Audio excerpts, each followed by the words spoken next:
that not everybody has had a chance to look at them, so we will table those for the next meeting.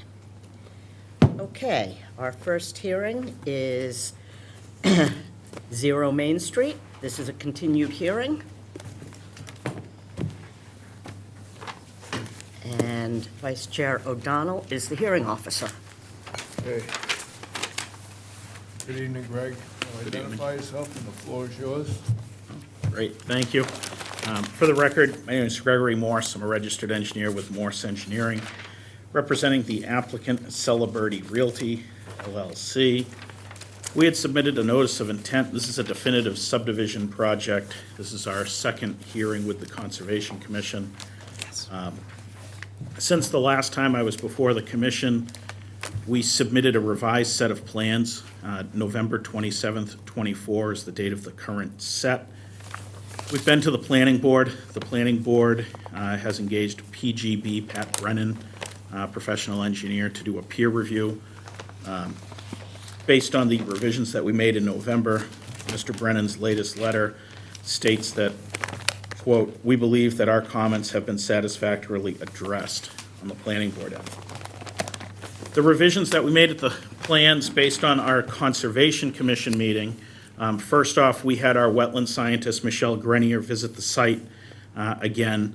She wrote you a letter November 2nd, 2024, identifying additional areas on the site that she looked at per your request.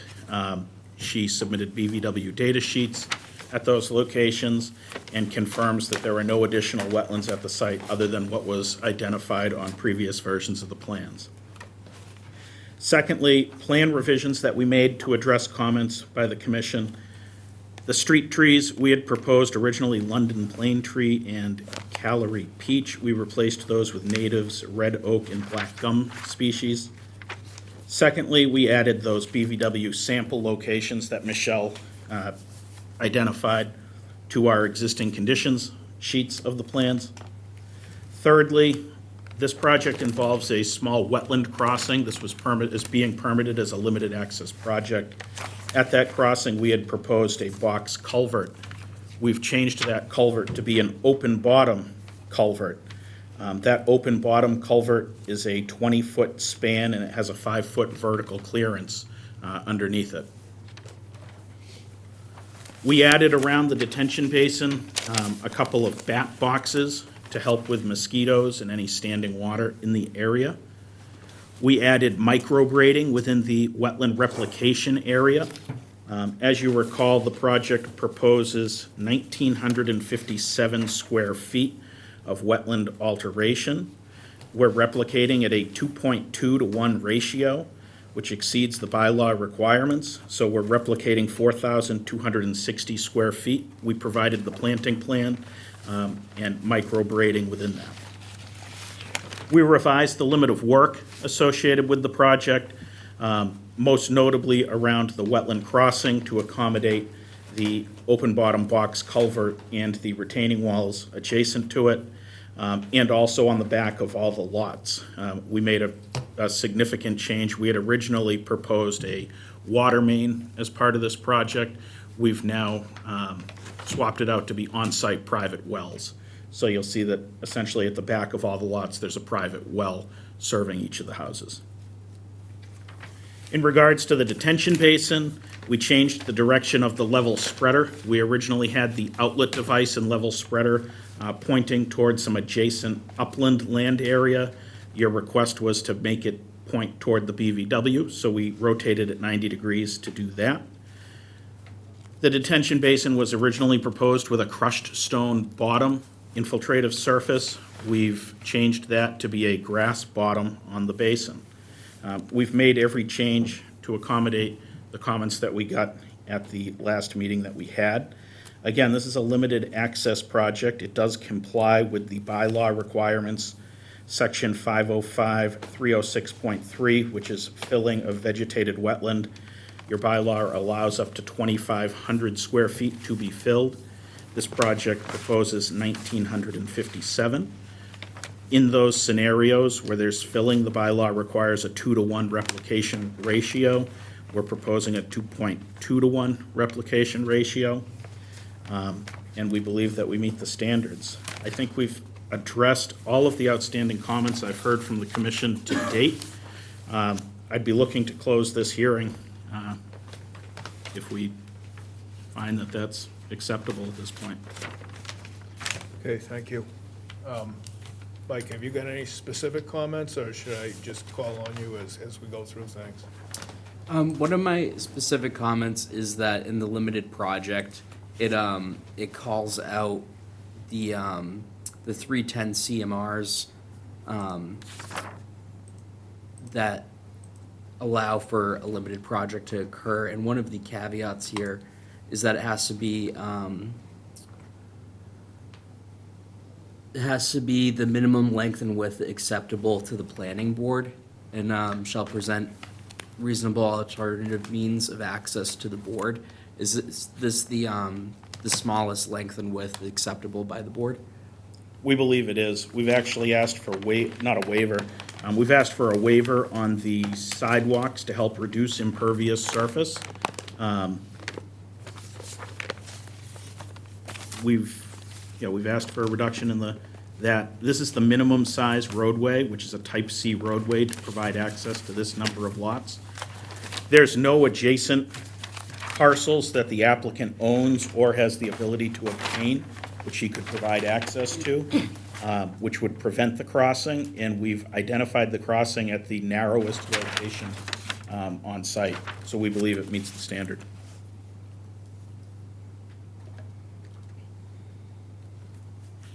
Okay, I suggest we come back to that. What I wanted to start with is the wetland delineation. What was your thought on the comments from Michelle? I thought the comments from Michelle were accurate. The most recent handbook was used by Michelle Granier. That was the 2023 revision. And then she did provide the wetland data sheets as well. Okay, I'd like to ask commissioners on that, because the areas that she rechecked, that was based on the site visit by the Conservation Commission. Did everybody get a chance to review her information? I have one question about that.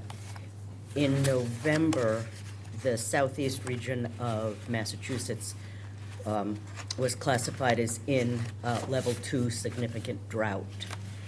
I know the state regs don't recommend any wetland delineation during drought. I don't know how that would impact what she saw there. Sure. So, looking at a copy of the plan here with the entire site, the areas, again, that she was asked to go out and double check, I circled them in red. So these were the 4 locations that she went out and did additional testing and provided the PVW data sheets on. We did walk the remainder of the site, but those are the locations of the sample PVW plots that she provided. And you have that on the existing conditions plan that you have. While the region may have been in a drought at that point, I think if you look at the PVW sheets, what she identified is that those areas lack 50% wetland vegetation. And so she did look at soil. She had her auger with her. I was with her when she did the site visit. But there was less than 50% wetland indicator plants at those locations, as she identified. Okay. We might be able to specifically identify the date and whether or not it was considered within the drought. Doesn't DEP, don't they send out a notice? It's, I think mass.gov, you can go back and track exactly the dates. She was there on November, you were there on November 1st, I believe? Yes. Yes. Yep. Okay.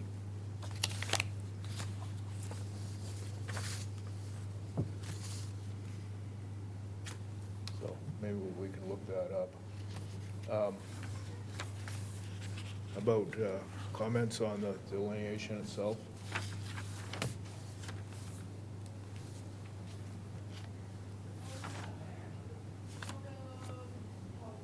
she submitted the appropriate data sheets. Yeah. Let's see, when we went, it was Sam and Corey and I.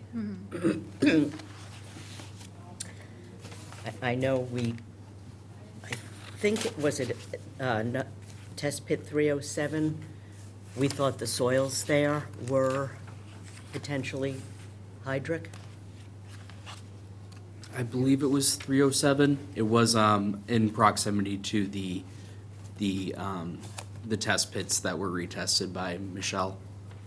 I did notice some evidence of iron redox in the soil. However, that it depends on how close that is to the surface of the soil. Could be considered an indicator of hydrological soil.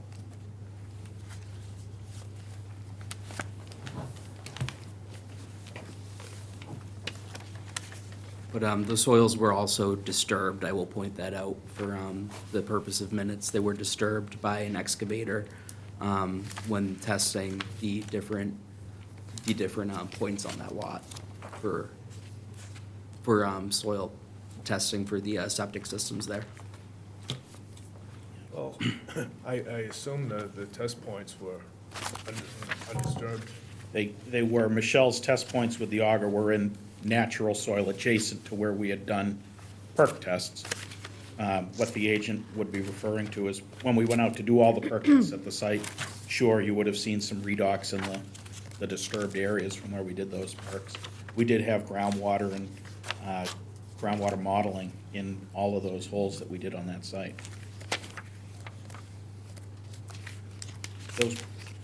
Those test pits, there were a minimum of 4 of them on each of the on each of the lots there. We didn't identify hydric soils in any of those. Those were witnessed by the Board of Health.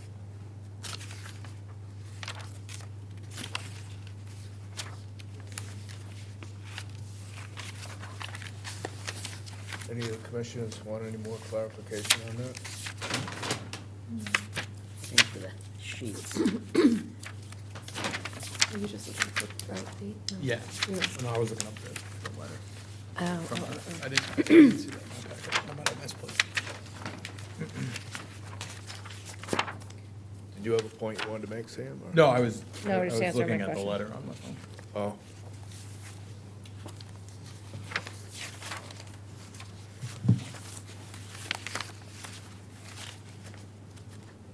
I think, my thought is there was a lot of confusion about this wetland delineation in the beginning because the whole lot was so inaccessible.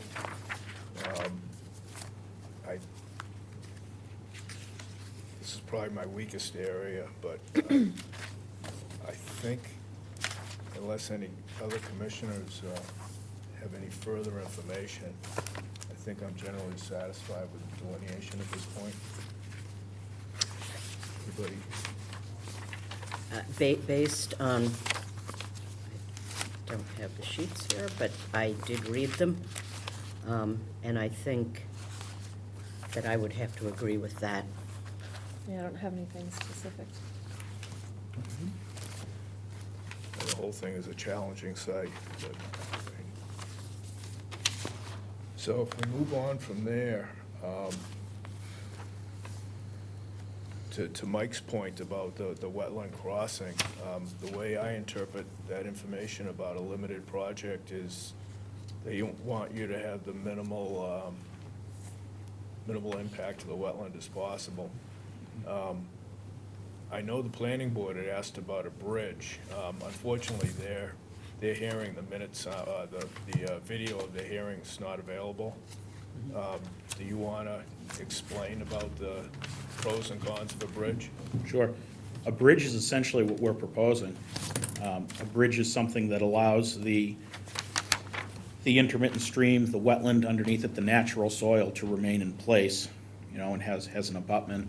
The roadway would be on top of it. That's the same, you achieve the same goal with an open bottom box culvert. An open bottom box culvert is brought to the site and dropped in place. The soil underneath it, in the wetland underneath it, you know, stays as it is today. Previously, we had proposed a full box culvert, which would have meant we would have been excavating underneath that, putting that in, and then putting soil back. So a bridge or a box culvert, or an open bottom box culvert, both achieve the same end goal. When I spoke at the planning board meeting last, which was last week, about that, they had no objections to the open bottom box culvert. Their peer review consultant didn't have any objections to it either. It achieves the same goal. The, the retaining walls that were necessary for the culvert, would those be the same with a bridge? They would be. Essentially, what drives the retaining walls along the side of the road is when you're grading a site like this, naturally, the low point at the site is the wetland, okay? We can't have all the drainage from the road going down to where the wetland crossing is and discharging directly into the wetland.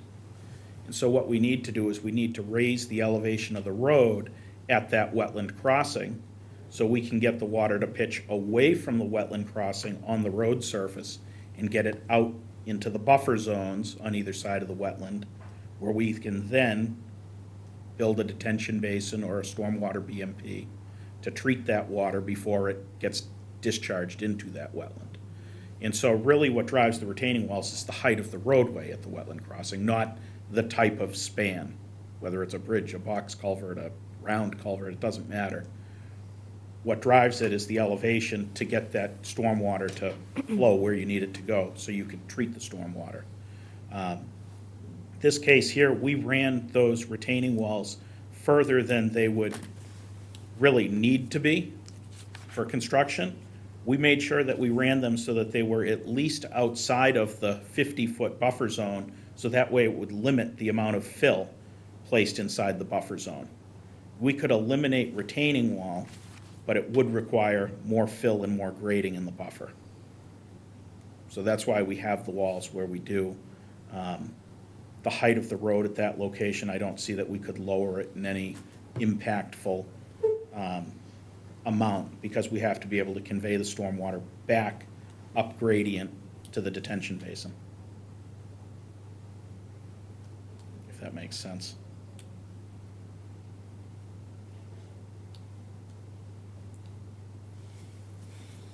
I think it makes sense. I'd be curious to see planning board consultants, his response.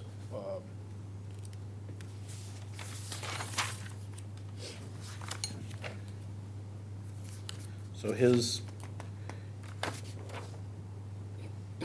letter here,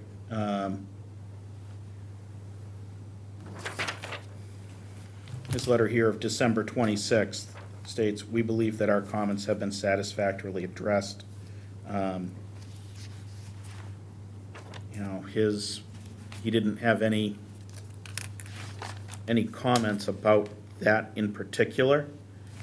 They had asked that the right-of-way width around that location be widened out. The typical right-of-way is a 42-foot wide width. Where we have the retaining walls, we've expanded it out to be 72 feet wide, so that there's room in front of the walls in case there was ever a maintenance need to go in front of the walls or to excavate for anything maintenance related. So that was a waiver that's requested. But he was okay with the wall locations and the heights. So Mike, your notes said that planning was still looking for a bridge. Have you? When That did was, that? I believe, previous to the last planning board meeting. I know that that was in conversation, but from my understanding, talking to Greg Yeaman recently, that has since fell through. But a bridge could be nice for wildlife access through that intermittent stream, just provide more room on the banks. But having a 5-foot tall box culvert certainly does provide some access as well. Comments from commissioners? The culvert now has wings. So it's a flush face, because the extending off the side of the culvert would be retaining walls extending out to the 50-foot buffer on each side. And then you'd get to the box culvert, which is a rectangular Again, it's open on the bottom. I say box culvert, open bottom box culvert. So there's no separate wings, it's just the It's retaining just walls the that extend out. walls. If I could, I think I was the one that made the comment on the open bottom at the previous hearing. I'm comfortable with the culvert design. I think it satisfies the performance standards of the limited access project. It's in the narrowest part of the wetland. I think it's an optimum stream crossing design, I think with 5 feet clearance. If you lowered that any further, I think they require 4 feet to be considered like an optimal crossing. It's definitely wide, 1 point, I would say, probably 2 times as wide as the actual stream bed. We all crossed it, you could jump across it, really. I'm comfortable with the revisions. I think it's So you're good with wildlife and from an Yeah. engineering standpoint? yeah, I believe so. I don't think a bridge is, like, to Greg's point, it accomplishes the same thing. Yeah. I don't think that's, I think it's kind of people hear that and probably think it's a better design and provides more access, but realistically, it would achieve the same thing. I think that makes sense, but I would like to double back with the planning board and see that this is the smallest design possible. So leaving that and moving on to the rest of the project, any further comments from commissioners? Could you define what micro-braiding in the replication area, Sure, it's just for the record? it's creating small graded areas within the planting bed, so that you don't just have a flat bottom, but you're actually channeling water in and around the plants. It's micro grading, essentially, creating little rivulets. Thank you. Yeah. Like hummock topography kind of thing? Yes, exactly, like a hummock topography, essentially. Okay. I appreciate changing the street trees to native trees. That was an easy change. Not a problem.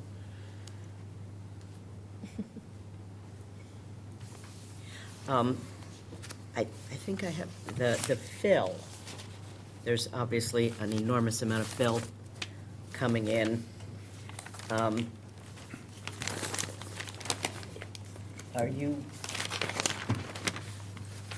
Is everyone satisfied with how that fill will play out as it goes over that culvert? And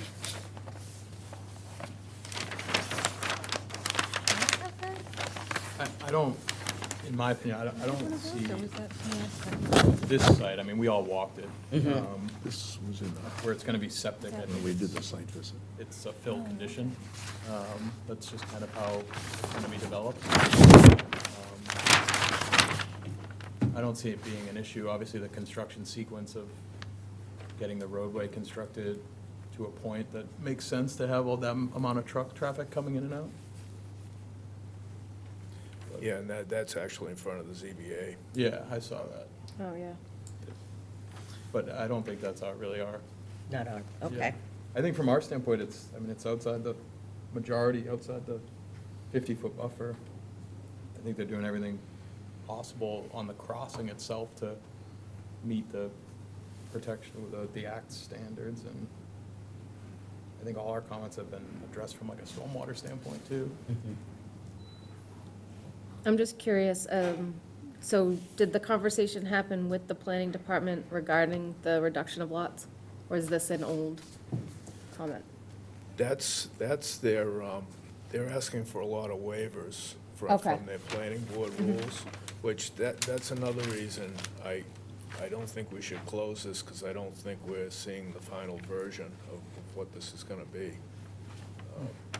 So, at our meeting with the planning board last week, we ran through all of the revisions. We ran through Mr. Brennan's review of the site. There were no requested plan changes of the planning board. We're not proposing, we're not anticipating making any changes to this plan. The planning board continued this meeting until their early March date. I want to say it's March 10th. They wanted me to go back to the Conservation Commission and get your, hopefully, blessing or approval on it. And we have to go to the zoning board for the import of the fill to the site. The zoning board is doing a site visit tomorrow, and then we have our next zoning board meeting next week on the 12th. And the way I understood it was we would go back to the planning board at their March meeting and discuss the waivers. There are 8 waivers that we are requesting. Most of them are waivers that the planning board, they're all waivers that the planning board has granted in the past. Some of them more easily than others. We ran through all of them. We had preliminary discussion on all of them, and there was not a hard no on any of them. So I'm anticipating that we would receive those waivers. I'm not anticipating any changes to this plan that's before you tonight.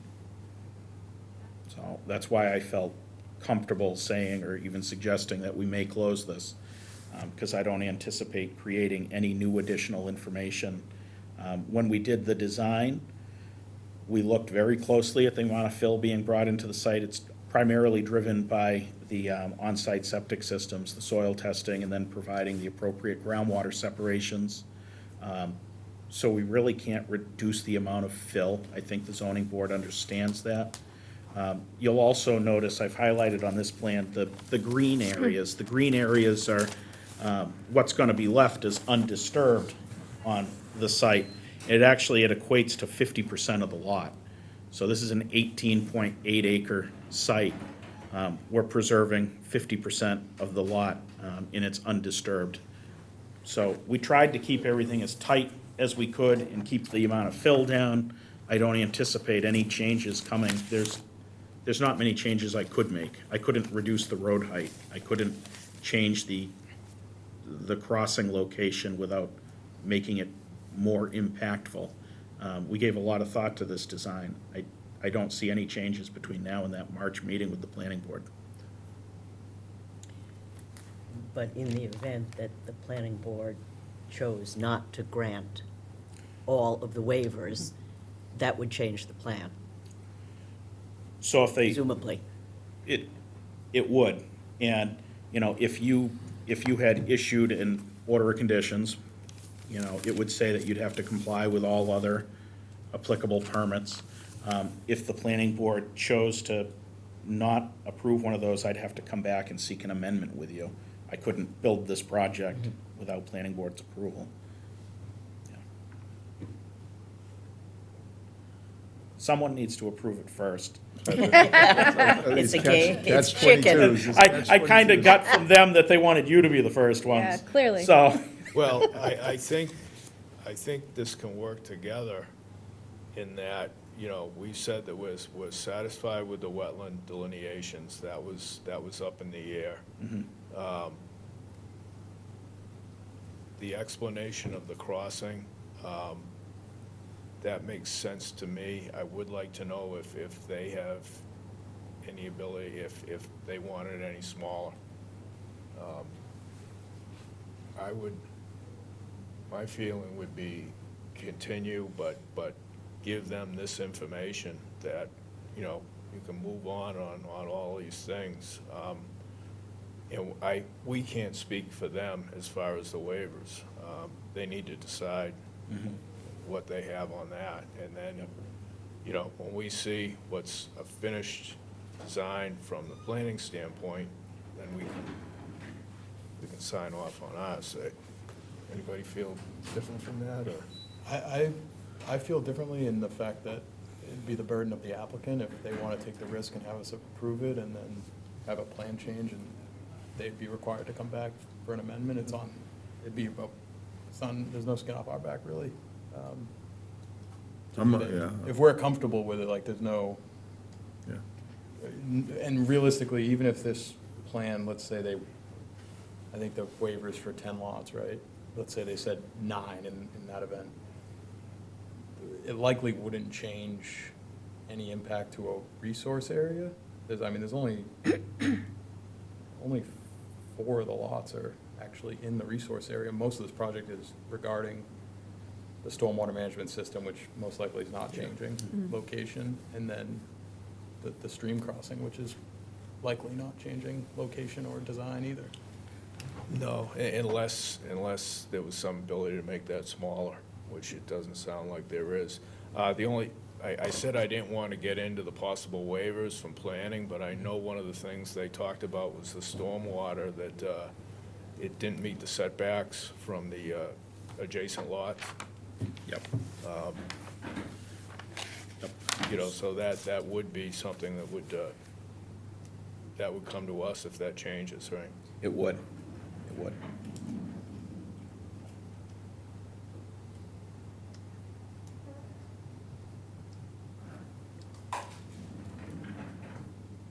What's the benefit of continuing?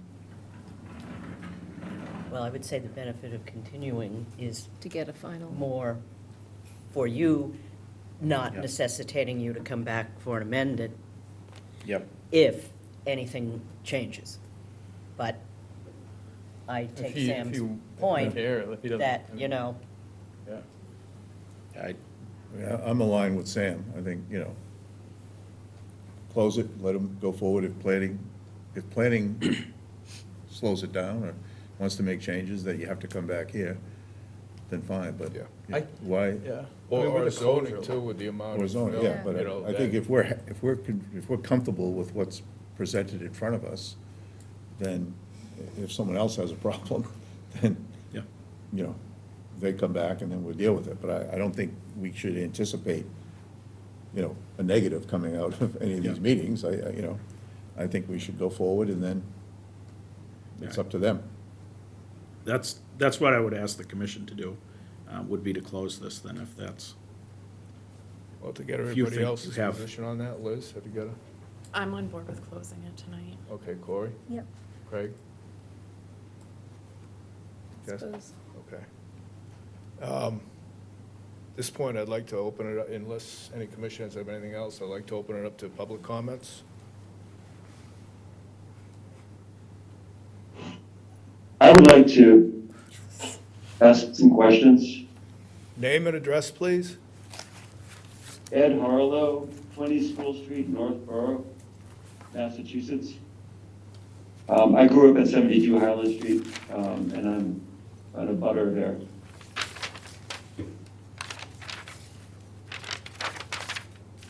Okay, go ahead. You've got questions? Take them through Yes. me. What kind of septic systems would be going in? traditional Title V compliant septic systems. Those will be designed at a future date and reviewed by the Board of Health.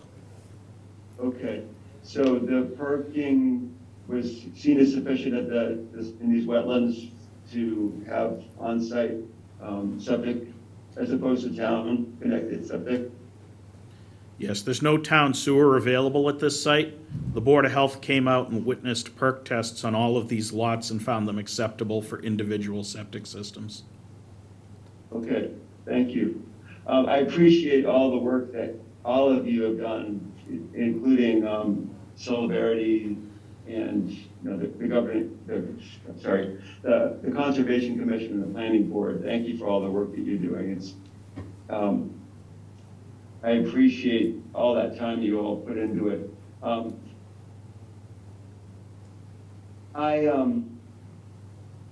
I wonder, like, I still am in the same place as I was when I first commented on this at a meeting a few months ago. It seems like this sort of grand kind of housing development, thrusting it into an underserved woodland like this, it just seems like there are better places to do it. Now, I know this is the land that they own, they can't just put it anywhere, but as somebody that's walked back there for my whole childhood, it just seems awfully wet to do something like that. And when there's so much disturbed land that could use improvement, it seems a shame to take a beautifully undisturbed woodland and go through all this and put all this money into it for what would have to be very expensive homes to justify the expense, when you could take a spot that was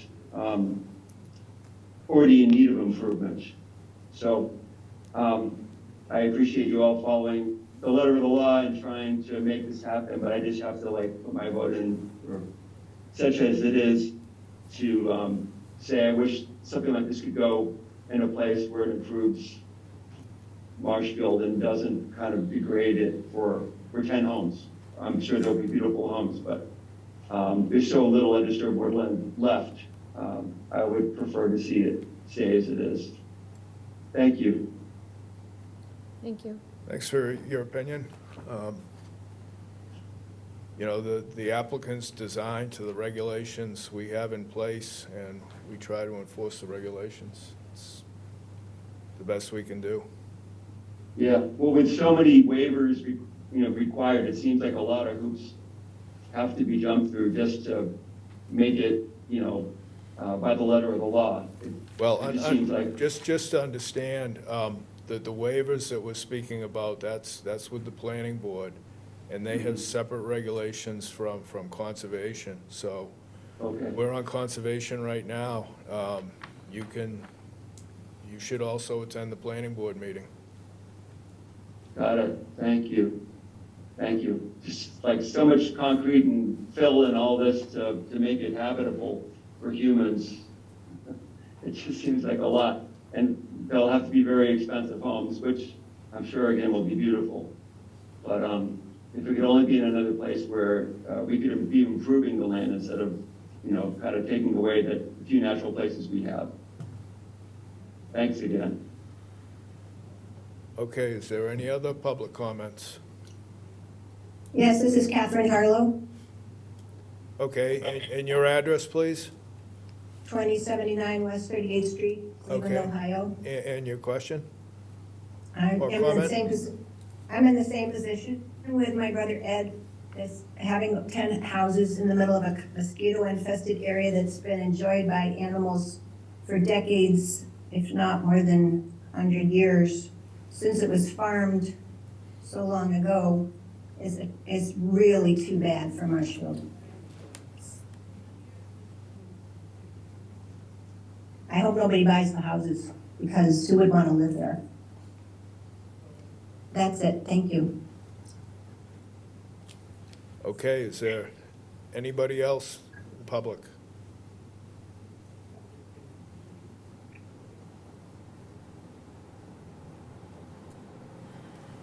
I guess that's it.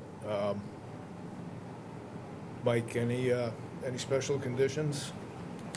Yes, I would suggest the following special conditions.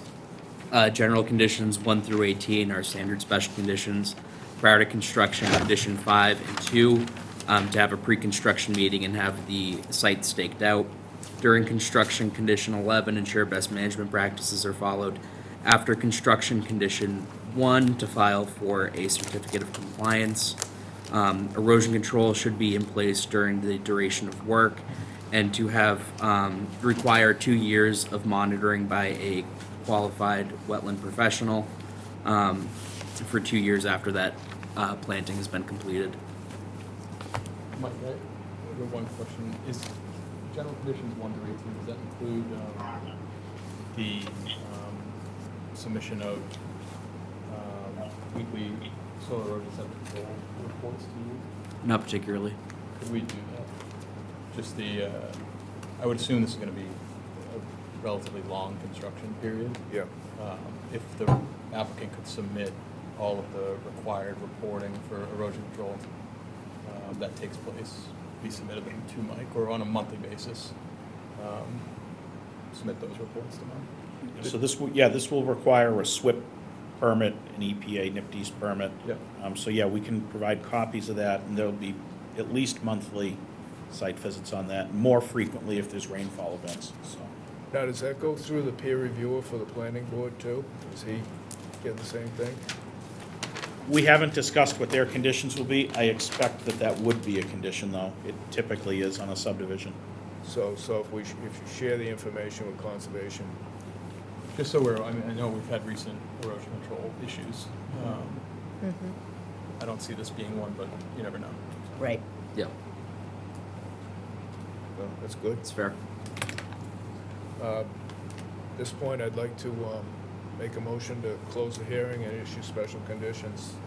If I got a second? Second. All in favor? Aye. Aye. Thank you. Thank you very much. Good night.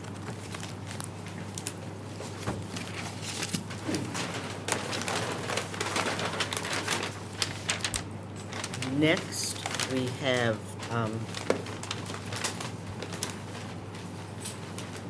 50 Cove Street. This is a new hearing. In compliance with the regulations of Massachusetts General Laws, Chapter 131, Section 40, the Wetlands Protection Act, and Code of the Town of Marshfield, Chapter 294, Wetlands Protection, a public hearing will be held by the Marshfield Conservation Commission on Wednesday, February 5th, 2025, to consider the request for determination of applicability filed for 50 Cove Street, and the hearing officer is Commissioner Link. Mike, have all administrative requirements been satisfied? Yes, they have. I think I see Mr. Willis on Zoom. Would you like to present the project? Yes, sure. So basically, we're not really changing much. We're just kind of revamping the existing landscape within the existing footprint. Some of the materials that are currently there are like sharp metal edging that has since, heaved and moved. I know the homeowners have cut themselves a couple times, so replacing all metal edging with cobblestones.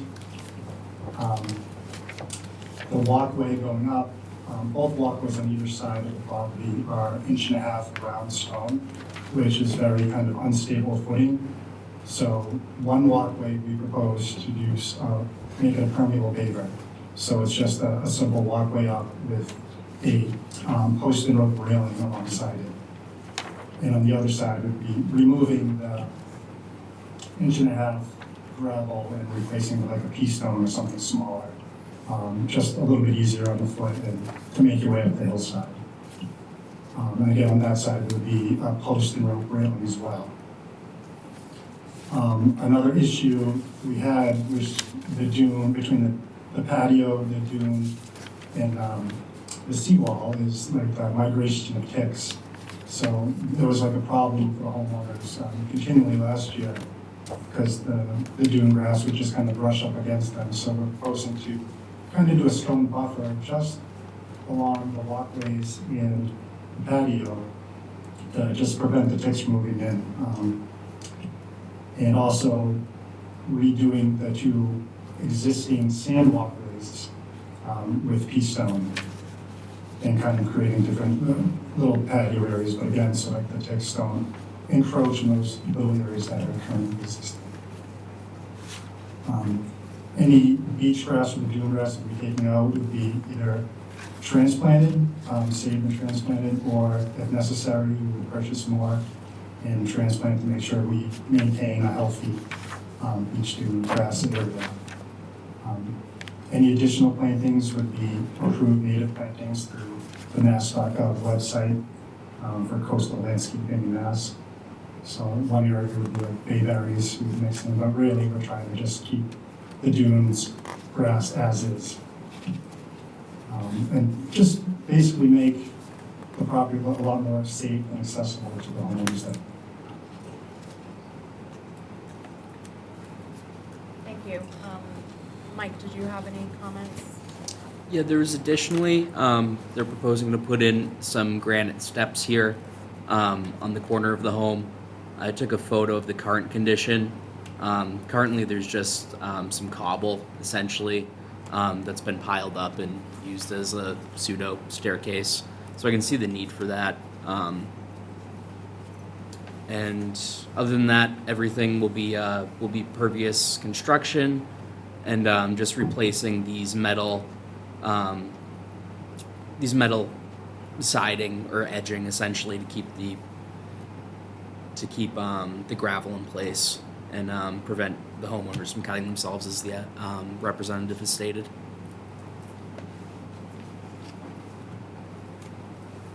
Do any of the other commissioners have any questions or comments? The sand paths that go out to the seawall, are they going to remain sand? So right now they're currently stepping stones and sand. I'm proposing to put down like a layer of pea stone in between. And that acts again from keeping the ticks from kind of migrating in, just kind of any place where there's going to be foot traffic or people using the areas, just a nice surface, so again, the ticks aren't going to come into their space.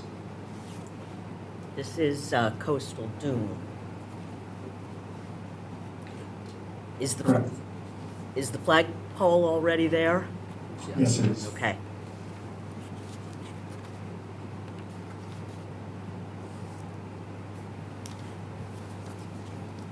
Anyone else? I just had a question.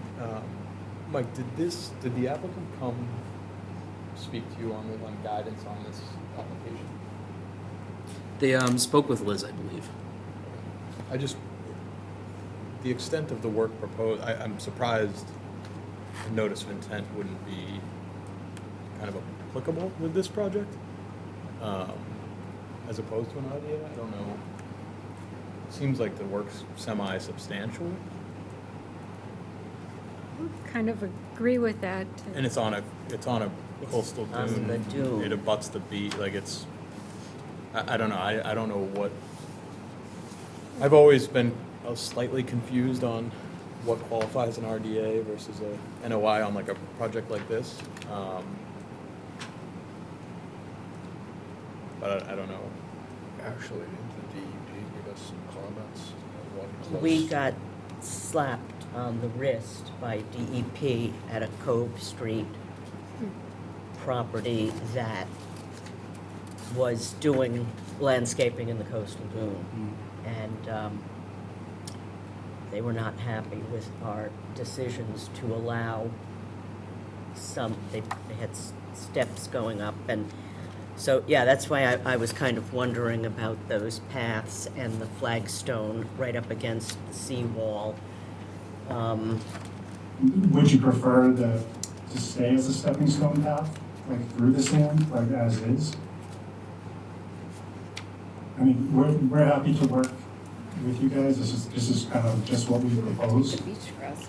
Yeah, I guess from the plan, so now I'm seeing the pictures. I did not visit the site. I guess, so I'm looking at like a colored proposed plan. Yeah, The green areas that are beach grass, are those are existing and being maintained? that is correct. Okay, all right, that, I guess, decreases. I thought that was part of the proposed work. Oh, No, we're really not trying to remove anything. It's just simply creating a buffer. Because where they would put their picnic table on the patio is kind of a smaller space.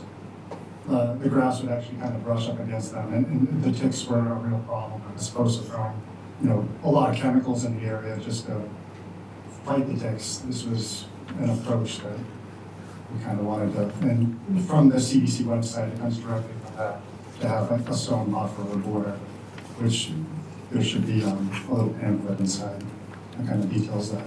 Yes. Now, your pavers on both the driveway and in front of the house towards the water, both of those are existing surfaces that you're just redoing it with pavers, correct? That is correct. Basically, the existing patio they have, it's sunken areas. It's basically just kind of releveling some areas, but we're not changing the footprint at all. The driveway stays the same. The gravel driveway, everything's pretty much staying the same material, just kind of updating it and fixing things that have shifted and moved, through the years.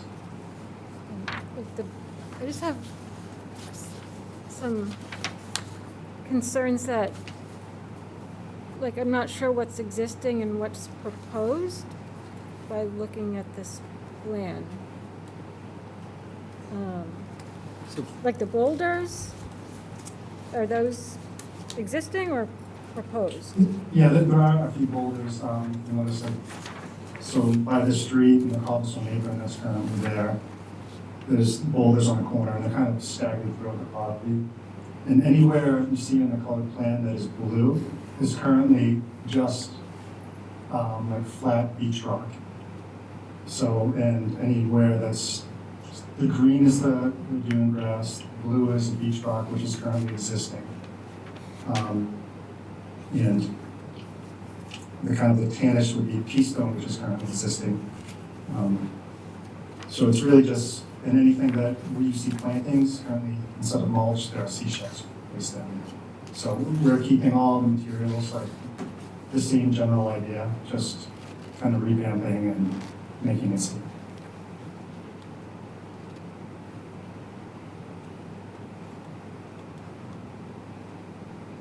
So is And there, am I correct, there's no grading involved? That is correct. I think that all grades are staying exactly as is. And if I may, Go ahead. the really, the things being added would be the granite steps here, these rope and pile type railing along the proposed permeable paver walkway, which is an existing pea stone, beach stone type walkway currently. Other than that, the walkways, the patio, and everything else exist as permeable structures. This would be essentially changing the type of surfacing and also creating this rock buffer around the edges. That be fair to say, Mr. Willis? Yes, that's correct.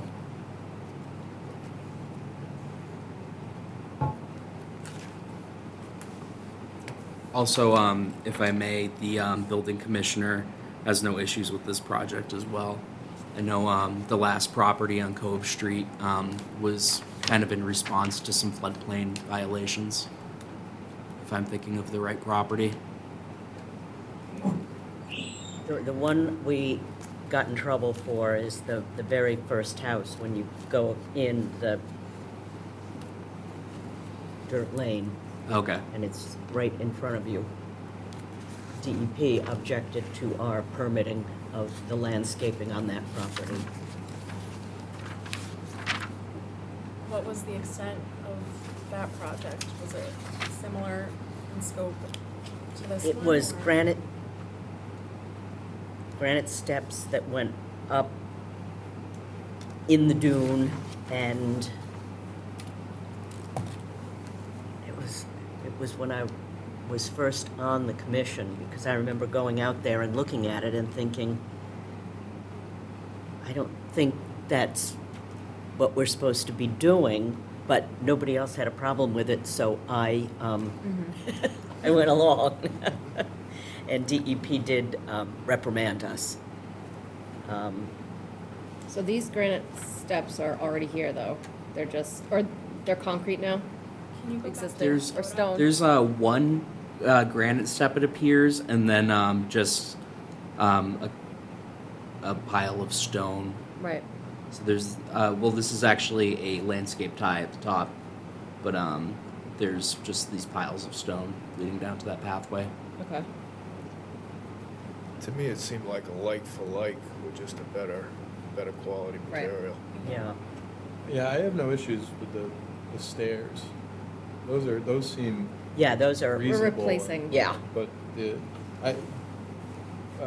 Craig, I think you mentioned the flagstone, which I think is proposed down at near the wall. Down near the wall, yeah, I'm just, I don't know if I would necessarily agree to that portion of it, or even any improvements to that path right there. I think maybe maintaining that as existing would probably be the best. would be, yeah, I would agree with that. You know, that, putting those flagstones in there. Here, Mike, and from that picture, you're virtually standing on the Yeah. on the rock wall. Right? Yeah, exactly. On the seawall, yeah.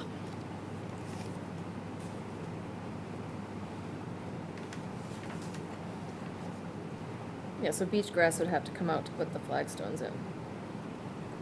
Yeah, it appears that way. No, it's currently, with the flagstones out, that's currently just, it was an area they already had placed a couple chairs, and it's just basically some gravel, some sand, everything's kind of just mixed in together. So if you were, that photo, if it was turned around looking at the ocean, it's already a current area that there is no beach grass. Those stepping stones that are currently there just lead to that one area which is like small gravel. mixed. It doesn't even look like beach sand. It's something, like sand or gravel that you would buy at the coal. I should have walked all the way back there.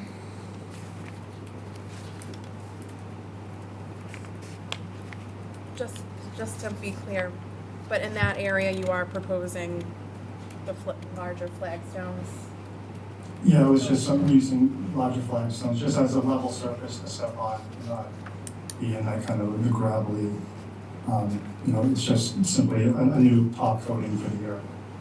All permeable, no concrete or anything else, and everything's set dry in the existing conditions.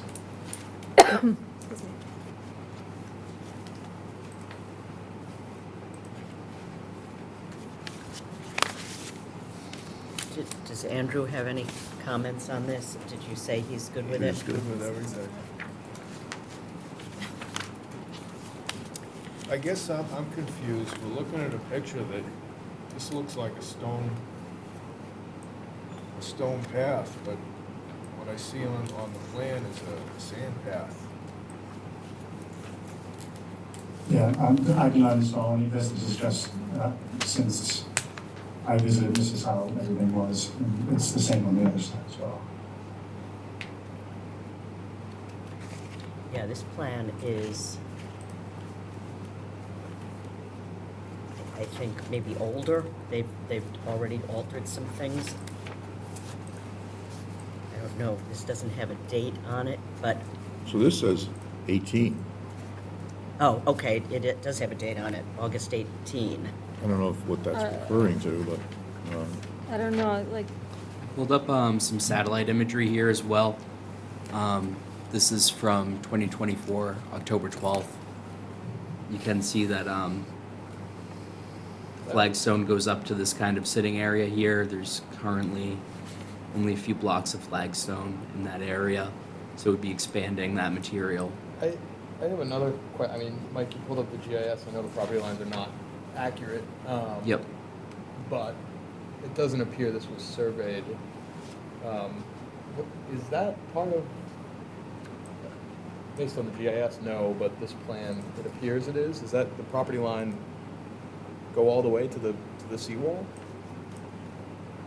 Because otherwise, we'd be permitting work outside the Outside of the limits of property limit. too. I didn't realize that, but. Well, that is historically a problem here. When Bill Grafton was here, he would go on the warpath periodically because people kept pushing further and further Outside the Out. limits, yeah. to the, Yeah, we'd have to go back and look at that. Right. There was one that dragged out for years and was finally resolved, but I don't remember the details right now. Yeah, I don't know what the applicant's, taste on this would be, but I would feel comfortable replacing the steps, the granite steps, and providing the tick buffer surrounding the patio as part of this project, but I don't know if any further work would really, with what we've been presented, is something we could really do. yeah. So this plan here, is this like Yeah, that's the site plan? that was apparently a site plan from 2018. So does this have the property lines on it? I believe it does. It has the Doesn't seem to have the side, but not, actually, it says to meet low water here. yeah. oh, yeah. So it is, yeah. But we don't have proof of that. It's just- Oh, yeah, it does say that.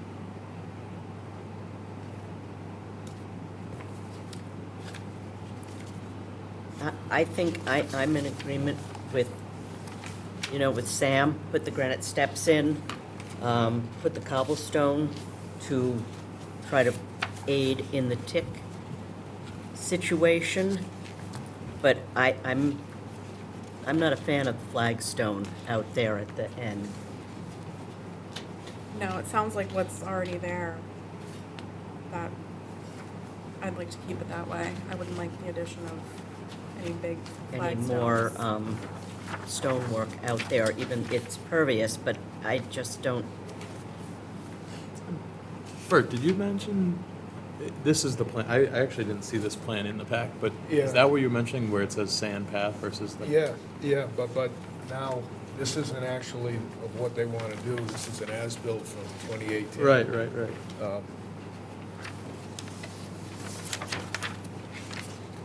I'm actually trying to understand from the proposed plan.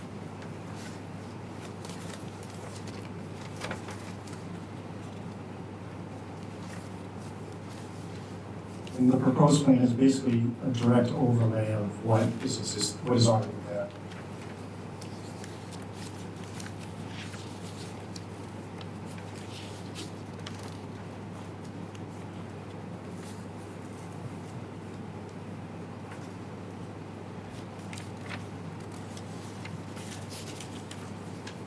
So flagstone and beach rock, what you have there on the plan, is that there, or is that what you're gonna put in? Is that what you would like to put in? That's what I proposed to put in. No. So this is all proposed? These big things at the Yeah. bottom? mhm. And what's existing is same, or is just sand? I think it's just sand, and then there's some, looks like flat stones going out on the path, out to the I seawall. wouldn't wanna add that much flagstone to a dune. Yeah, I think that's what I would agree with. I almost think they should file a notice of intent for all this work. I think with this being a DOA, I think for an RDA, just limiting the scope of the project, and not allowing that flagstone and beach rock that's proposed, and limiting the scope more or less to what they're proposing for the beach rock tick buffer. Just around the patio? I would suggest just around the patio. Yeah, I don't think. I don't see that path seems wide and clear. I know the ticks are an issue, but, Yeah, the And less, they've used both those areas quite often. And like I said, it was like a really big issue. I know the patio, that's one thing if they're dining there, but whenever they would walk, literally, the ticks would just run rampant. So even if, like, say, the sand path stays the same, if we could have some type of edging or something just to keep that dune grass from kind of flowing over the side, and just so you're not gonna get brushed up against. You can just curve that.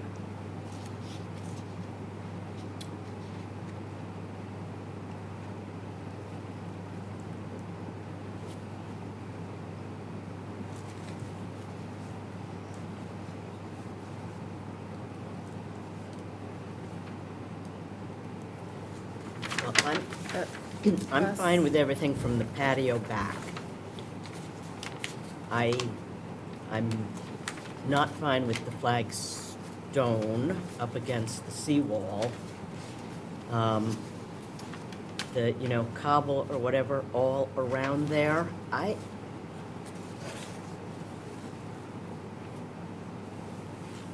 And what about this path to the yard art element? Is that existing or proposed in the yard art element? So right now, they have like a little sculpture, topiary sculpture there, but that whole area is beach rock, just made flat. So it's basically just changing the surface of it. It's kind of uneven to walk, so it's just giving them an area where they could walk, it's usable space. Suggestion, Mike, if you could go back to the GIS. Yep. you know, yeah, that would be helpful.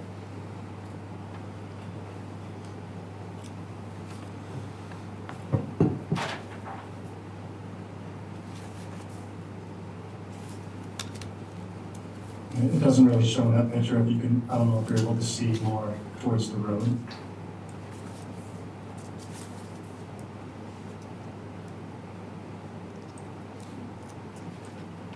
So it's basically like larger, like 8-inch flat blue beach rock just laid flat on filter fabric to that area. I'm just basically creating something level that you can walk to that area. Not per se they're gonna have to do that, but it's basically using similar or the same material and just kind of creating that more as like a design instead of focal point, as opposed to one just big, large area of flat stone.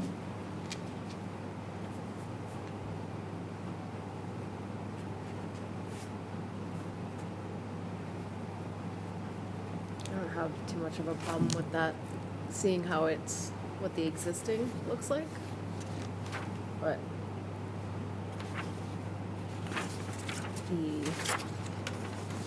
how wide is the buffer on the pathway, from the pathway? On the pathway, I believe just 18 inches because I want that to be as minimal as possible. It's not like a high traffic area.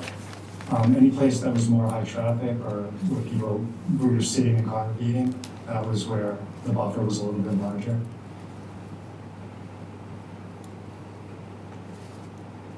Because I just see like using those same pathways, if you're walking, if you stay in the middle of the path with that buffer on either side, the grass will never brush up against you.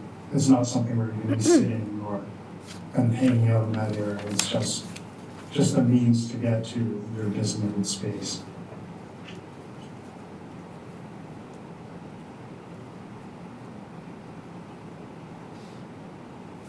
I mean, I would be fine to limit that buffer even more, just as long as, you know, you can walk that path and not have grass brushing up against you.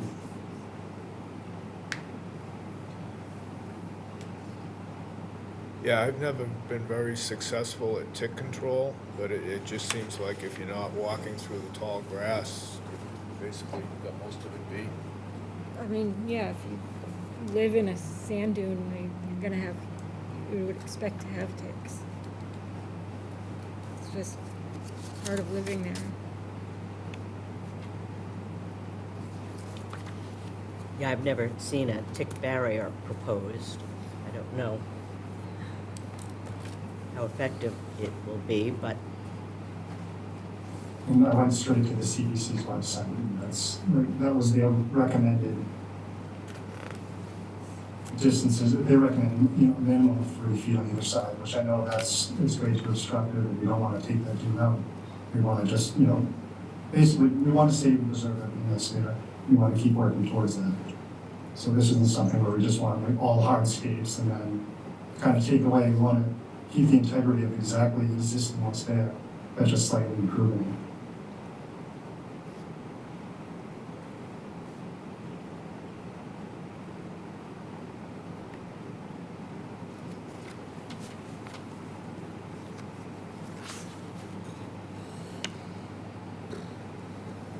And 90% of this work is all handwork, so I'm not bringing like an excavator up to the upper patio or anything like that. There's like, I may need a machine for just moving granite steps, and that's basically it. Everything else is done by hand with shovels, hoses, and rings. What about the 6-wheel dump truck? Well, that's just to move any material that that would only be parked in the actual drive. Okay. I'm not venturing up the hillside or encroaching on any of the other areas. I want to preserve as much, absolutely everything that is there. So the walkways on both sides, those are currently, those are currently sand? And you're proposing? Sand, but I would say almost more than 75% it's concrete stepping stones that are existing. And they're all uneven and moving and kind of, some are placed tight to each other, whereas there are no joints, and some are spaced tight as like a 4-foot or 5-foot wide path with maybe 6 inches in between.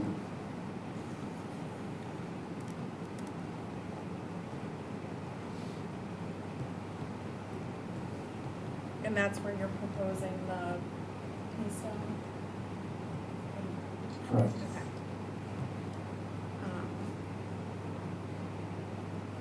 Does anyone have any issues with that change? No, I think if anything, that's Yeah. that's Yeah, that's better okay. to have the stone and take the larger stones out. Okay, I'm just trying to go through this kind of piece by piece. What about the buffers, the tick buffers on the sides of the property on those paths? I would suggest just the tick buffer around the patio. I think to Corey's point, I mean, Yeah. walking through a dune is Yeah. something that they're kind of, they chose to have a property that's on a dune. No, I'm Yeah. not sure, first of all, I think this is only a 3-inch buffer or 6-inch buffer. I'm not sure how much that's Yeah, gonna I'm really not do sure how anything. effective it's gonna be at holding the grass away from Midsummer, you. the grass is, the path I walk down at Wrexham is pretty much entirely Yeah. covering the path midsummer. I think it's so. kind of low though, you know? But this one over here goes down to stairs, right? And then the other Yeah. side just, Yeah, from just what I goes saw, out there. just stops. So this is something it's actually functioning to get down into the beach. Yeah, they have seawall stairs that are already in there, they go straight by the beach. That's more of like the high traffic area. Right. The area to the left is actually, that's more of just 2 Adirondack chairs and some places sit in shade under the tree. We could do that on So, the so patio. the sticking point is the little pass, if we just eliminate the work out there, would that? That would suit me. Yeah. What was it? Just eliminate doing anything to the little pass, you know, just if they, I mean, it looks like they're open now, but if they had to relocate, you know, any beach grass to maintain, you know, a 36-inch path, you know, do that, but keep it natural sand. So basically everything below that, or is what you're saying? Towards the ocean. Yeah, everything below that you're okay, Yeah. comfortable with? What about the pilings? The piling edge? Is that existing or proposed? I think it's, well, so right now it's, the piling edging is, they just have a lot of stacked stone, almost like a retaining wall. And it's just, it's a new detail, so changing the retaining walls. It's more of like an aesthetic, it's not retaining earth or anything like that. It's just kind of keeping with the same theme of that rope, the post and rope railing. So it's just the way these and similar materials inside.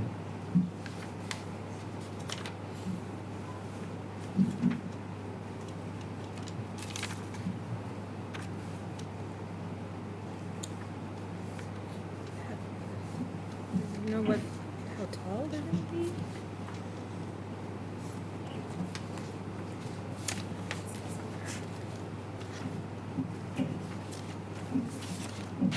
Well, I think I would be comfortable with everything except the sand paths and the edging and the seawalls. If they're brushing in the grass and getting ticks, how wide would you say those paths are? Currently, probably between 4 and 5 feet. Some areas more. I mean, I would think you could walk down that without Yeah. getting through the Yeah. grass, I mean, when I'm without getting walking- it when I'm brushing. Yeah, walking this is trails, also a you know, picture you showing, avoid obviously, ticks. when Yeah. when things are full up and running, if you look at old Zillow photos or something like that, like, the grass is really, it's a very healthy dune. And I know the previous homeowner used to, like, religiously, every spring, be planting more dune grass. And that's something we propose to keep doing. So we want to, keep this dune as is, and keep it as healthy as possible. So whether that's, continually to buy more dune grass and keep adding to it, so make sure it stays the same and keeps the same integrity. I know it's always a work in progress.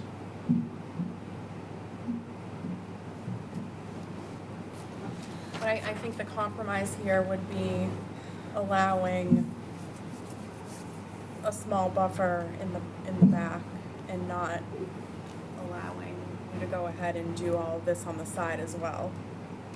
I think that would be a fair compromise. I would agree with that.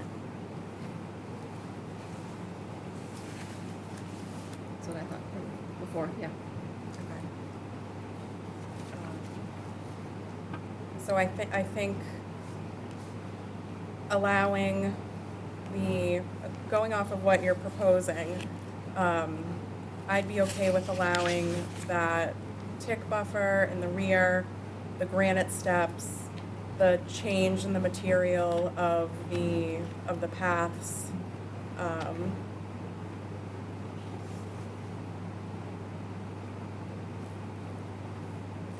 Basically everything that you're proposing, except for near the beach wall and the tick buffer on the side, on the side paths. Does that sound okay? Are we okay with the flagstone out front too? I'm okay with that. Okay. Yeah, I mean, that's pretty much there already. It seems like it's stone. It's Okay. just, yeah, I don't take issue with that. Okay, so just not touching the paths really is what? Yeah, right. So where the paths already have the stepping stones, would I be allowed to rework, keep that same footprint, but rework it so it's similar materials that we're already using? What materials would you use? I would probably, like right now, they're concrete, I believe they're 2x2 squares, like whether that's a granite, something that's not gonna, the concrete pits and the aggregate stuff showing, I prefer to use something natural, like a large granite stepping stone placed within the sand. Just a level place to walk. I would say just walk in the sand. So a one-for-one replacement of what's there with just a And you different can kind of see in material? that photo there, there's like already stone edging that kind of curves. It's kind of hard to see, almost in the shadow, and that curves and defines that whole area. It's larger beach rock, probably 2 foot by 3 foot. That's kind of placed on edge.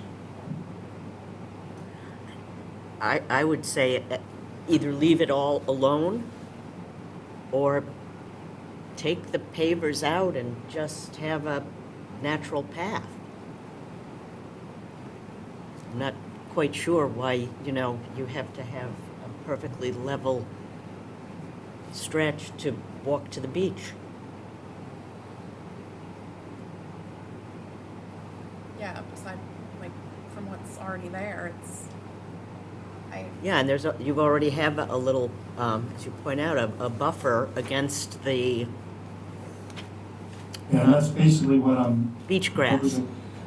Like if if we could have an edge just to define it and keep that grass from encroaching, then that would be fine with taking up the stepping stones.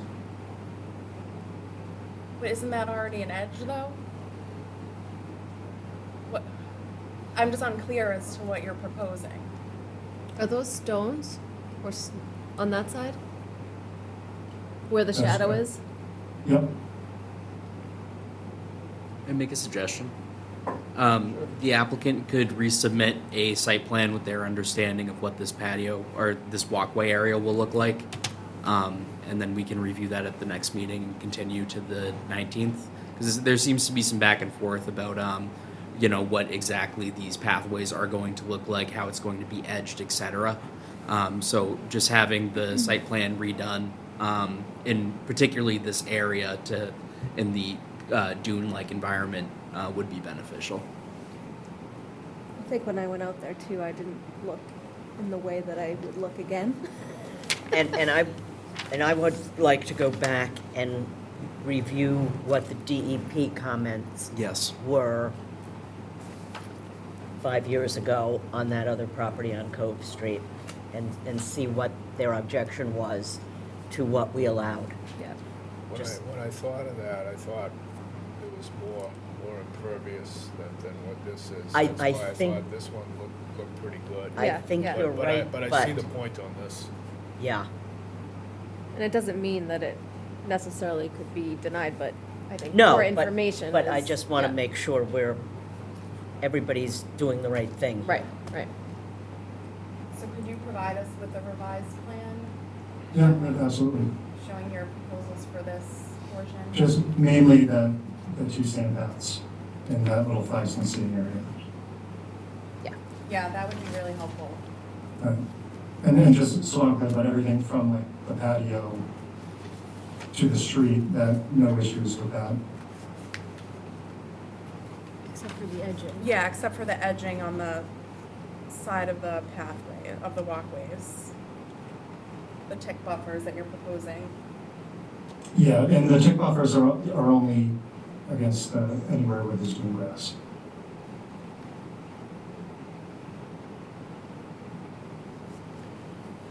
So basically, I'm just replacing the current edging that's there with cobblestone. And then and I can redraw and show you an example of the tick buffer. Okay. So the tick buffer is back by the patio to the water. The tick buffer is not along the side of the house, correct? No, it's along, he's On the proposing to pathway. put it all from here all along. It's just There. thinner. All right, so it is that, I'm before and after, okay, that's what the, I don't even know what color that is, beige. So wherever there's beige is the tick buffer? Is that- Okay, Yes, so it's sir. all on that side, but not on this side, okay. I was I don't know thinking, if it's I on was that thinking side, that was too. just the post and rope railing line, but it's more than that. Is it on the left or the, No, it is not on the left side. That is already, if you're on site, that's already, it's seashells on one side and then beach rock on the other.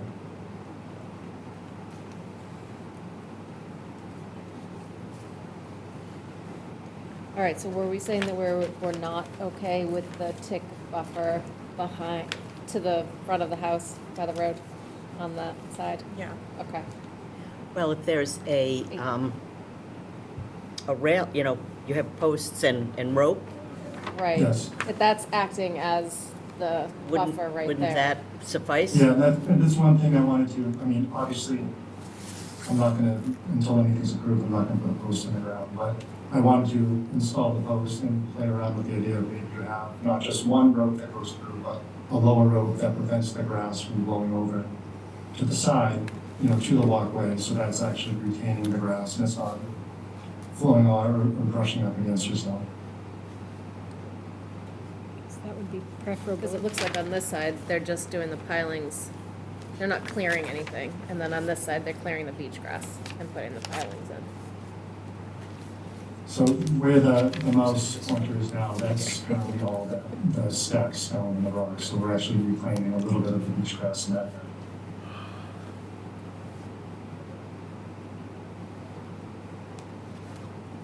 So let's just get a new plan with everything from the patio towards the seawall, and do you want to, and the tick buffer on the right side? Is that the left or the right?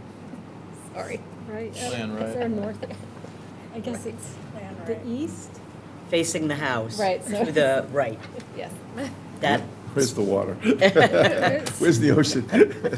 Yeah, so patio side and seawall. yeah, Yeah, I think that would be helpful, so we could, yeah. yeah, that would be helpful. All right, is that clear? All right, Yeah. yeah, okay. So I move to continue. Move to continue, yep. So I'll make a motion to continue this meeting to the next meeting, which is The 19th. 219, February 19th. 19th. May I have a second? Second. All in favor? Aye. Thank you. Thank you. Thank you.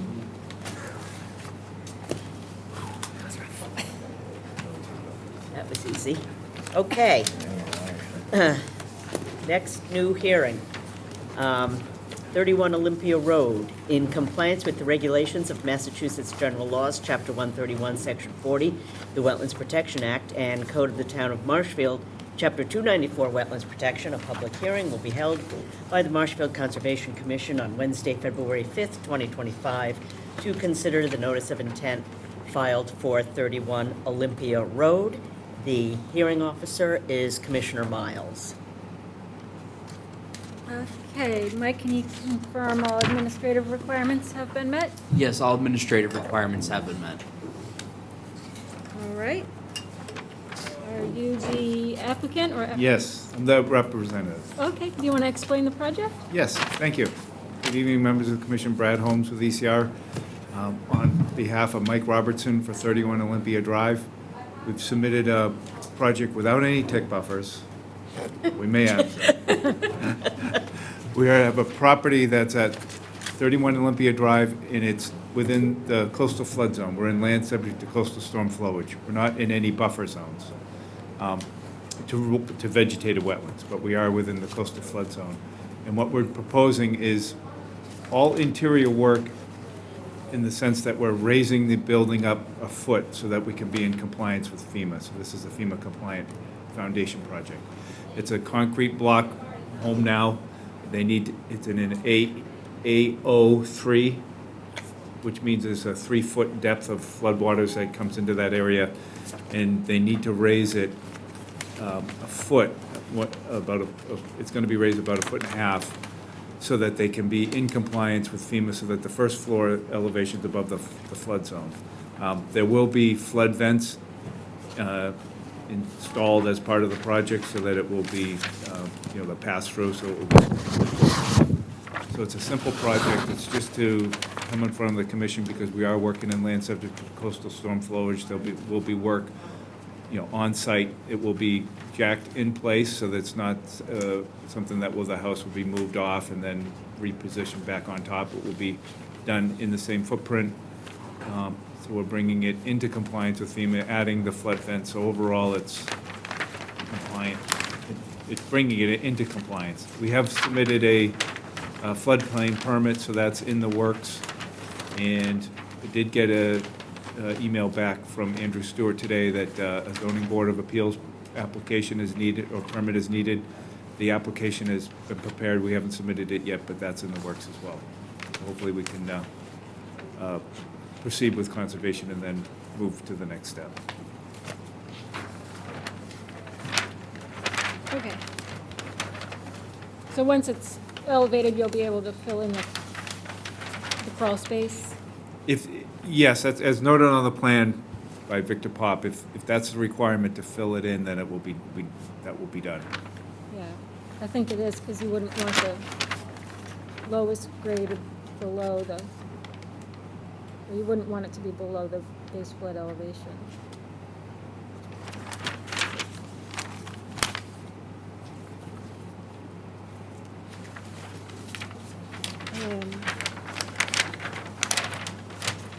Luckily, they only have to add 1, maybe 2 blocks to get to that height. Yeah. So it's not too extensive.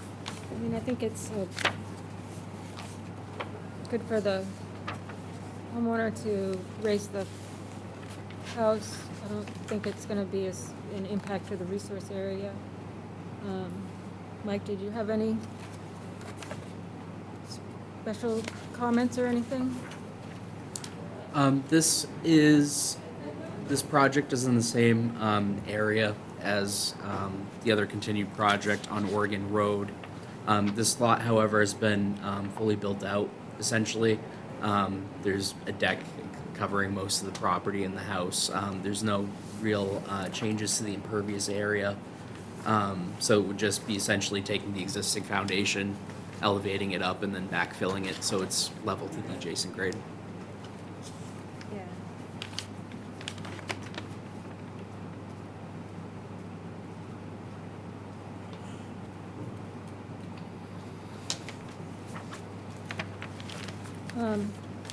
Any other comments from commissioners? Comments from public? Wait a minute. Yeah, I'm not sure. I think I'm fine. The building commissioner has approved the structural.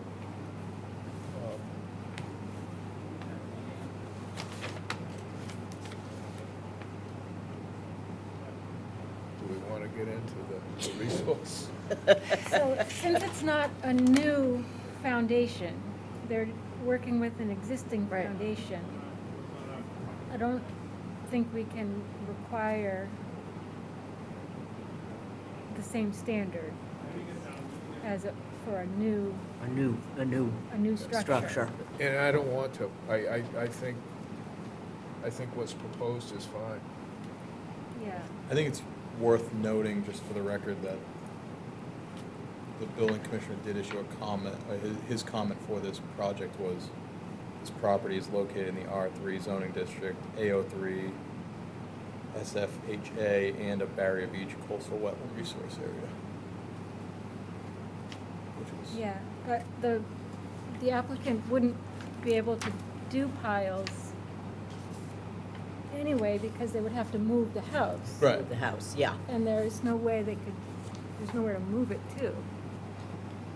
So, I think if it were to be that Berry Beach scenario, which this is a little bit further up, or further away from Oregon, it may or may not be, but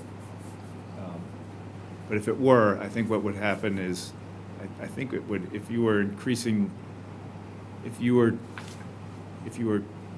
the value of it more than 50% and had to bring it into like FEMA more substantial compliance, because it's more than 50% the value of the structure, then you may need to do a new foundation. And if it was determined that was a dune resource area, then maybe you'd have to do open piles at that point. But I think if this is just a simple, the cost isn't something where it would be Yeah. 50%, and then, determining if it's a dune or not.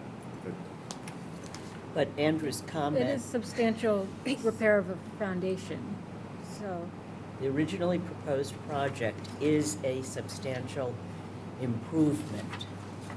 And the existing house is a pre-firm house with basement and no flood openings. But from a Wetland Protection Act standpoint, I think this house is being brought into compliance with FEMA standards. And what Corey was saying is, it's the existing house, it's a betterment of the existing structure, so regardless of whether it's a Barrier Beach or. No change to the footprint. Yeah. No, Right. yeah. no work to the area around the house. I just want to make sure that we are being Right, consistent and fair, given that history of coastal dune in this area. It's, it's yeah. rears its ugly head a lot, and I think we're okay here. But, then you get you let them do it, like, We'll let the record show. yeah, That this was that this is. not a new foundation. It's existing, yeah. Existing So Right. it's footprint. just adding height to what's there, not ripping it out and doing something new. Correct. So I think we could I think, yeah. permit that and be consistent. Agreed.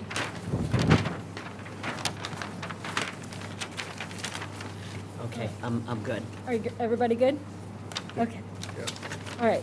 I'll move to close the hearing and, Ask the public to. Oh, yeah, Oh. public. Yeah, I cut you off when you tried to ask the public. is any comments from the public on Zoom? Since nobody's in the room. I don't see any. Mike, do you have a comment? Yeah, I would just suggest the following special conditions. General conditions 1 through 18 are standard special conditions. Prior to construction, condition 5 and 2 to have a pre-construction meeting and stake out the site. During construction, condition 11 to make sure best management practices are followed. After construction, condition 1 to file for a certificate of compliance, and then to provide an elevation certificate at the end of this project as well. Okay, sounds good. Move to close the hearing, and issue the order of conditions. Can I have a second? Second? All in favor? Aye, Thank you very much. Thank you. thank you. All right, that is it for our hearings. We have two continuations. SE 42, well, we don't even have a number there yet. The DPW ditch clearing, I move to continue to February 19th. May I have a second? Second? All in favor? Aye. And SE 42, 3125, 17 Oregon Road, requested a continuation. I move to continue that to February 19th. May I have a second? Second. All in favor? Aye. Okay. We have two business items. The first is 77 Blue Heron Way. They are asking to cut 2 trees in the buffer zone. There are 2 dead ash trees and a damaged maple. So is this a case of emerald ash borer, Mike, or? The ash trees are clearly dead. They're dead? I didn't have a chance to observe the boreholes of any potential burrowing insect. But the ash tree is very much dead. I'll pull up a close-up of the maple trunk. This is the maple here. As you can see, it's cracked in the middle, and it has quite a lean to it too, which poses a hazard of knocking down even more trees or potentially damaging something in the yard area. Is it in danger of hitting any structure, or? No, not this time.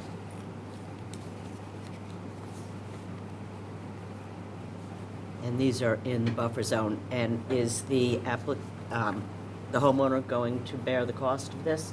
Yes, they would. Their tree cutter who they hired to bring this in front of the commission or propose this to myself would be doing the work. Roy Gross, sorry, who frequently does work for the commission, would be doing the work on site. I would propose that at least the maple be stumped at 5 feet or. Perfect. I can relay that over to him. I'm sure that wouldn't be an issue. And the ash trees, I would do the same with them unless they do have, The emerald ash borer. yeah. I'm That's not- fair. Yeah. So the tree person can make that determination. Any other commissioner comments? I move to approve the cutting of the damaged and diseased trees. May I have a second? Second? All in favor? Aye. Aye. And the next up is 70 Bartlett's, it's 70 Damon's Point Road. There is a spruce infected with spruce blight. And this is in danger of damaging the structure, Mike? Yes, absolutely. As you can see here, it's located on the front lawn, so it's in danger of falling in the roadway or back towards the homeowner's property. This is within buffer zone to Salt Marsh and is just outside of land subject to coastal storm flowage. As you can see, the top of the spruce tree is already snapped off, and there are barely any needles on the spruce anymore. Mm-hmm. The blight has really been taking the toll on this tree for the last few years. Interestingly enough, the homeowner's an arborist and has been keeping track of the progression of this tree for some time. There is another spruce on the other side of the property that is suffering from blight as well, but it's not in the position where it needs to be removed quite yet. Okay. And I'm okay with taking this down then. Anyone else have any different opinion? I should have asked this on the other one too. I was just wondering, is this something where we could, ask if they could plant another tree in place of the one that they're taking down, or is that, especially since it's in the buffer zone? Yeah, that's actually a good idea. And he would probably, if he's an arborist. If he's an arborist, Yeah, that's what kind probably of got me too. thinking about it, that he Yeah. might be open to that, but. I can certainly encourage it. Yeah. Okay, I I move to approve the cutting of this diseased spruce, and having it replaced with not a spruce, but A something, native species. Native. a native species that the homeowner would deem acceptable. May I have a second? Second? All in favor? Aye. Okay, requests for certificate of compliance.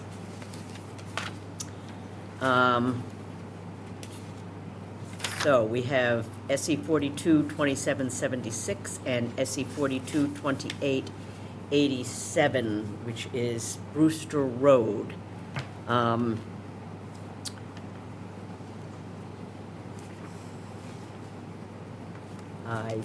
Yep, go ahead. So these were originally permits for road improvements in a single-family home on this parcel.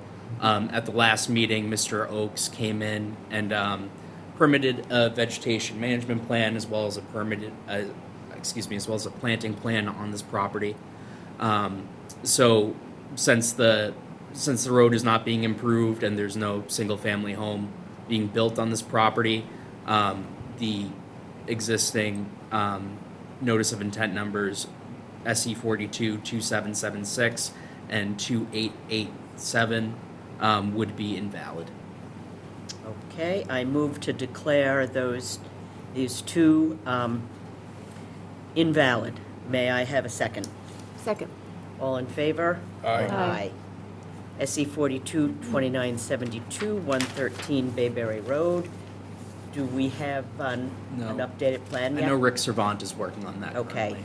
we're going to continue this to February 19th. May I have a second? Second. I move to continue it. All in favor? Aye. Now we have Zero Ferry, which they have met our conditions. However, the building commissioner says they never took out a building permit or a floodplain permit. Normally, when people have met our conditions, if there are outstanding issues, I say that's not our problem. But being that there's no building permit or floodplain permit, that's quite an oversight Yeah, I mean, our conditions call for all. for all permits. ongoing permits. So I am going to vote to, not issue this complete COC at this time and to continue it till such a time as they have resolved the issues with the building department. May I have a second? Second. All in favor? Aye. Aye. That concludes our business. I move to close the Marshfield Conservation Commission meeting of February 5th, 2022. May I have a second? Second. All in favor? Aye. Aye. We are adjourned.